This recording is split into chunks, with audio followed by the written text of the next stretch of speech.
Target ಟಿವಿಗೆ ಸ್ವಾಗತ. ಇಂದು RCB ಹಾಗೂ ಸಿಎಸ್ಕೆ ನಡುವೆ ಐಪಿಎಲ್ ಪಂದ್ಯ ನಡೆಯಲಿದೆ. ಇದು ಹೈ ವೋಲ್ಟೇಜ್ ಪಂದ್ಯ ಆಗಿದ್ದು ಸಾವಿರಾರು ಅಭಿಮಾನಿಗಳು ಕ್ರಿಕೆಟ್ ವೀಕ್ಷಣೆಗೆ ಬರಲಿದ್ದಾರೆ. ಆರ್ಸಿಬಿ ಮತ್ತು ಸಿಎಸ್ಕೆ ಪಂದ್ಯಕ್ಕೆ ಸಂಬಂಧಿಸಿ ಬೆಂಗಳೂರು ಪೊಲೀಸ್ ಆಯುಕ್ತ ಸೀಮಂತ್ ಕುಮಾರ್ ಸಿಂಗ್ ಅಭಿಮಾನಿಗಳಿಗೆ ಕೆಲವೊಂದು ಸೂಚನೆಗಳನ್ನ ನೀಡಿದ್ದಾರೆ. ಇದನ್ನ ಉಲ್ಲಂಘಿಸುವವರ ವಿರುದ್ಧ ಕಠಿಣ ಕ್ರಮ ಕೈಗೊಳ್ಳುವುದಾಗಿ ಎಚ್ಚರಿಕೆಯನ್ನ ನೀಡಿದ್ದಾರೆ.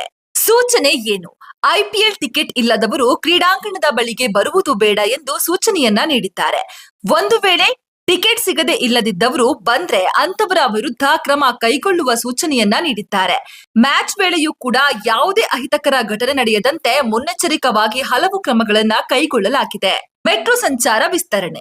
ಅಭಿಮಾನಿಗಳಿಗೆ ಸುಲಭ ಹಾಗೂ ಸುರಕ್ಷಿತ ಪ್ರಯಾಣಕ್ಕೆ ಅನುಕೂಲವಾಗುವಂತೆ ಎಲ್ಲಾ ಟರ್ಮಿನಲ್ ನಿಲ್ದಾಣಗಳಿಂದ ಕೊನೆಯ ಮೆಟ್ರೋ ಸೇವೆಯನ್ನ ರಾತ್ರಿ 11 ಗಂಟೆಯಿಂದ ಮುಂದಿನ ದಿನದ ಮುಂಜಾನೆ 2 ಗಂಟೆಯವರೆಗೆ ವಿಸ್ತರಿಸಲಾಗಿದೆ.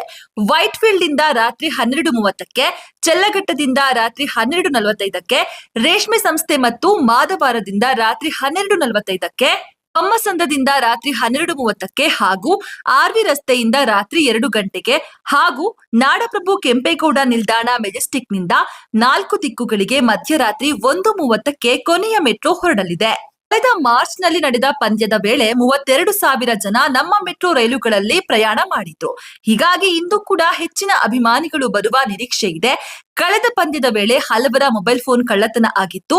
ಆ ಸಂಬಂಧ ಸುಮಾರು ಜನ ದೂರು ಕೂಡ ನೀಡಿದ್ದು 71 ಮೊಬೈಲ್ಗಳನ್ನ ಈಗಾಗಲೇ ವಶಕ್ಕೆ ಪಡೆಯಲಾಗಿತ್ತು. ಕೃತ್ಯವನ್ನ ಎಸಗಿರೋದು ಹೊರ ರಾಜ್ಯದಿಂದ ಬಂದವರು. ಹೀಗಾಗಿ ಸಾರ್ವಜನಿಕರು ತಮ್ಮ ಮೊಬೈಲ್ ಸೇರಿದಂತೆ ಇನ್ನಿತರ ವಸ್ತುಗಳ ಬಗ್ಗೆ ಮ್ಯಾಚ್ ವೇಳೆ ಗಮನ ವಹಿಸಿ ಎಂದು ಸೀಮಂತ್ ಕುಮಾರ್ ಸಿಂಗ್ ಸೂಚನೆಯನ್ನ ನೀಡಿದ್ದಾರೆ.